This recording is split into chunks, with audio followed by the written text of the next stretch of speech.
Le Paris Saint-Germain, le seul, l'unique, vient de battre Le Havre 2-0 dans un match très compliqué. On va revenir là-dessus, mais c'était incroyable. Danilo Saint-Germain, franchement. J'ai commencé voilà, à en parler, ça me démangeait, mais Danilo, c'est exceptionnel. Danilo, c'est trop fort. Ça fait des mois, limite des années, j'en parle. Danilo, pour moi, c'est le meilleur défenseur du Paris Saint-Germain, sincèrement. Marquinhos ne revient pas. Marquinhos, on t'a rien demandé. Tu peux rester blessé, tu fais ta vie, ce que tu veux. On attend Presco, mais toi Marquinhos, on t'attend pas. On a Danilo, c'est 4 fois meilleur. Danilo, pour moi, c'est titulaire. Et pour moi, Danilo, c'est aussi capitaine. Il est magnifique, il est incroyable. Quand tu le vois gueuler là sur tout le monde, là, sur tous les feignants du milieu. Bon, après les feignants du milieu, je vais me calmer 2 minutes parce qu'il n'y a plus personne au milieu. T'as Fabien Ruiz, il a failli mourir. On a eu 17 minutes à attendre pour avoir une civière. Ensuite, t'as le SAMU qui est arrivé le lendemain. On n'a plus de milieu, voilà. Même Fabien Ruiz, tu vois, c'est super décevant parce qu'il était dans une super dynamique ces dernières semaines, ces derniers matchs. Voilà, obligé de se blesser, une blessure qu'on aurait aimé qu'il évite. Voilà, c'est dans l'engagement, etc. C'est une blessure bête, mais apparemment très douloureuse. Ça serait une luxation ou je sais pas quoi à l'épaule. Mais l'épaule à moitié disloquée, je sais pas trop, j'ai pas tout compris exactement. Mais apparemment, ça serait super douloureux. J'espère qu'il va pas être éloigné des terrains trop longtemps parce que ça va être très compliqué. Déjà, on est sûr que Fabien Ruiz sera pas là pour Dortmund. Normalement, tu vois, en temps normal, on se serait dit, on s'en fout. Sauf que là, on s'en fout plus, tu vois. Vitinha, vous allez dire quoi maintenant? Vitinha, ah oui, une fois tous les 3 matchs, il marque un banger.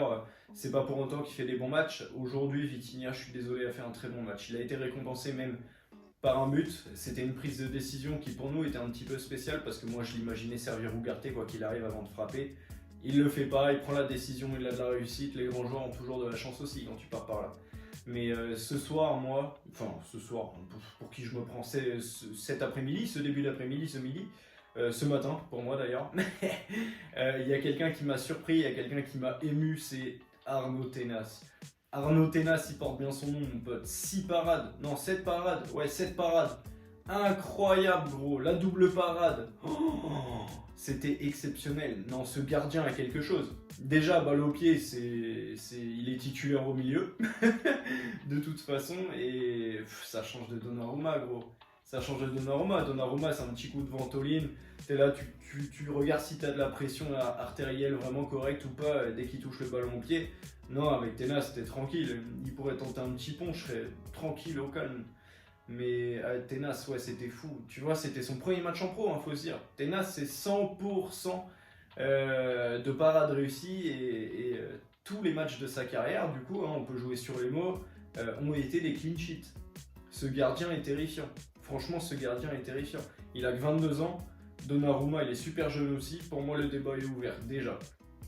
Tenas, il arrive comme ça. Donnarumma, ce cinglé là, ce malade, Donnarumma est nul. J'en ai marre, je n'en peux plus. Il est bon sur sa ligne. Sur sa ligne, je l'ai toujours dit, c'est le meilleur gardien du monde. J'ai pas peur de le dire, je le dis, pas de problème, etc. Mais au pied, dans sa prise de décision, la réactivité qu'il a, gros. Non, mais c'est une catastrophe. C'est une catastrophe.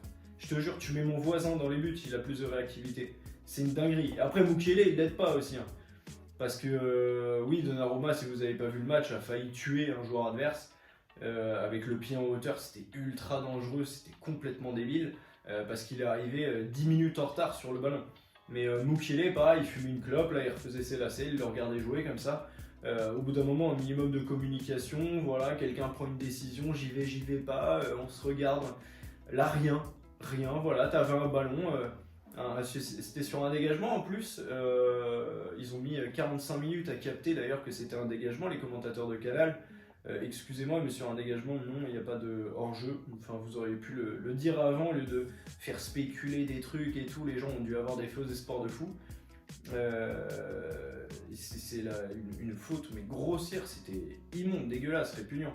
Mais par contre, au final, on était meilleur à 10.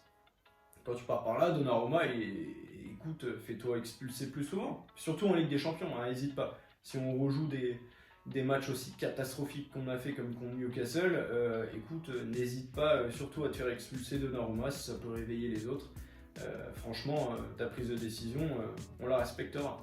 Kolo Muani, ça dégage. Kolo Muani, c'est mort, ça dégage. C'est plus d'interviews réalisées que de passes réussies. Genre, c'est pas possible. Kolo Muani, c'est nul. Mais horrible. Rien ne va. Rien ne va. Même pendant des contre-attaques, juste une passe en profondeur, c'est trop pour lui. Il sait pas faire. Il sait pas. Et quand c'est quelqu'un d'autre qui a le ballon, il part en profondeur. Il n'est pas servi. Ok, donc l'autre a fait une autre décision. Et ben il se replace pas. Il propose pas. Il fait rien. Il sait pas défendre. Il est nul. Il est nul. Mauvaise qualité de passe. Il sert à rien.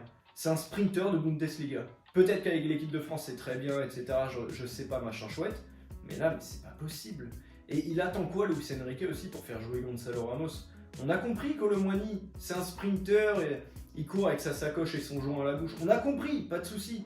Il est trop gang, il est trop strict parce qu'il prend des supporters dans sa voiture. C'est bien, c'est bien. Mais qu'il soit gang, qu'il soit strict, etc. ailleurs que sur le terrain, s'il vous plaît. Est-ce qu'on peut mettre un footballeur à la place, Gonzalo Ramos? Parce que rien que lui, déjà, Ramos, c'est compliqué aussi. Mais bon, voilà, au moins c'est un numéro 9. Parce qu'apparemment, Kolo Muani est plus à l'aise sur le côté. Mais moi, j'ai jamais vu Kolo Muani à l'aise, pour l'instant. Voilà, j'ai jamais vu Kolo Muani tout court. Tu vois, c'est vraiment le joueur, je ne sais pas ce qu'il fait là. Genre, sincèrement. Mais tu vois, je disais pareil Icardi à l'époque. Icardi, il est parti à Galatasaray, voilà, c'est un joueur exceptionnel maintenant, Icardi. Mais monsieur nous met des bangers une fois par semaine, etc. Ça va être pareil avec lui, Kolo Muani, on va le bicrave. On l'a acheté 90 millions, ça va être 90 millions dans la gueule, il va partir et il va être exceptionnel dans un autre club. Voilà, je vous le spoil là maintenant. Je comprends pas, je sais pas pourquoi il joue, l'intérêt, l'utilité, je sais pas. Kylian Mbappé, voilà, en héros national encore aujourd'hui, qui aura marqué un but, très beau. Voilà, exceptionnel le but, l'enroulé, poteau rentrant. Superbe, sur un service d'Ousmane qui a fait globalement un bon match. Il a été un peu poussif, tu vois, il a un peu trop essayé de dribbler, etc. Il a perdu pas mal de ballons quand même aujourd'hui. Bon, après, ça s'est pas retourné contre nous, donc tranquille, voilà, j'ose le dire tranquille. Très très bon match Dembélé, voilà, j'ai kiffé, une petite passe D encore, un super service. Il aurait pu en faire même 2-3 pour le coup. Le fait des choses a fait que non. Voilà, des appels, contre-appels d'Mbappé qui n'ont pas été compris par Dembou, ça va à une vitesse aussi, c'est très compliqué, il faut comprendre. Dembélé, voilà, très bien, qui touche même le poteau sur une très très belle occasion, très très proche de son deuxième but, c'est dommage. Mais il saura venir. Après, moi, s'il vient contre Dortmund, je suis très content, tu vois, qu'il attende pour marquer. C'est pas grave, tant qu'il marque dans les matchs importants, c'est comme ça. Par contre, il y en a vraiment un qui me fait de la peine, moi, c'est Carlos Soler. Carlos Soler, c'est une catastrophe. Il fait tout au club. Et il est pas bon. Il est pas spécialement bon, mais il fait tout. Et tu te dis, s'il est placé comme ça partout, si c'est lui qu'on choisit, t'imagines ce qu'il doit montrer à l'entraînement, etc., la palette technique qu'il a quand même. Le gars est milieu central, légèrement offensif. À Paris, il a joué milieu central et quasiment milieu défensif. Il a joué ensuite arrière droit, et maintenant c'est arrière gauche, carrément. Il fait tout. Je comprends pas, ce mec fait tout. Il sait à peu près tout faire, mais il fait tout moyennement bien. Tu vois. Il fait tout moyennement bien, mais ce soir, arrière gauche aussi, c'était du sabotage. Franchement, c'était dégueulasse, fallait mettre Skriniar, on s'en fout, c'est pas grave. C'est un défenseur central, il n'est pas nécessairement obligé de se blesser pendant un match contre le Havre, ça devrait aller, tu vois. Après, le Havre a mis une intensité absolument magnifique. Pas comme en tribune, hein, le Havre en tribune c'est ridicule, on a entendu que les Parisiens pendant 1h30, ce qui est très bien, voilà, que même à l'extérieur on est chez nous et surtout en tribune, parce que les joueurs ne nous rassurent pas spécialement, à l'exception évidemment aujourd'hui de Danilo et tenace. Mais Danilo, voilà, c'est pas une surprise, vraiment. Si vous regardez pas tous les matchs, etc., si vous vous fiez aux statistiques, etc., à ce que les médias nous racontent, etc., au propos du foot, tu vois, Mbappé ceci, cela, machin chouette et Marquinhos, vous êtes très loin de la réalité, parce que Danilo, c'est vraiment exceptionnel, c'est incroyable. C'est un défenseur de magie. Alors oui, quand il est associé à Skriniar pendant 90 minutes, c'est très compliqué, parce que Skriniar est incapable de courir, il est juste extrêmement bon sur ses appuis, mais dès qu'il faut courir un petit peu, c'est compliqué. Et Danilo, lui, c'est, on va dire, sa palette défensive, c'est un petit peu de tout, tu vois. Mais la vitesse, c'est pas non plus son truc favori, donc il lui faut quelqu'un quand même de rapide à côté. Tu vois, pour moi, l'idéal, ça serait un Kimpembe et Danilo, tu vois. Pour moi, c'est parfait. Ou un Lucas Hernandez, Danilo. Alors là, moi, je signe. Franchement, moi, je signe. Mais Danilo, ce soir, c'était exceptionnel. Et je parlais de Soler juste avant, mais Soler, petite pensée quand même au ballon qui sauve sur la ligne, parce que le match est plus le même après. Donc merci beaucoup Solaire, rien que pour ça ton match est réussi pour moi. Voilà, on n'a pas pris de but à cause de toi, grâce à des très bons gestes défensifs derrière, en particulier de Danilo, mais merci Solaire pour ce sauvetage, parce que c'était totalement game changer si ça rentrait. Voilà, en somme, un match qui a été très compliqué. Par contre, d'un avis extérieur, c'était un superbe match de foot à regarder. Franchement, j'ai kiffé de ouf. Merci Danilo, merci Tenace. J'espère que Fabien Ruiz va se remettre très correctement. J'espère qu'il souffre pas trop à l'heure où je vous parle. Moi, je vous dis à la prochaine, les gars. Je vous laisse liker, vous abonner. C'était El Flaco. On se revoit très bientôt. Et j'espère que le prochain récap de match sera aussi positif, on va dire. À la prochaine, les gars. Prenez soin de vous.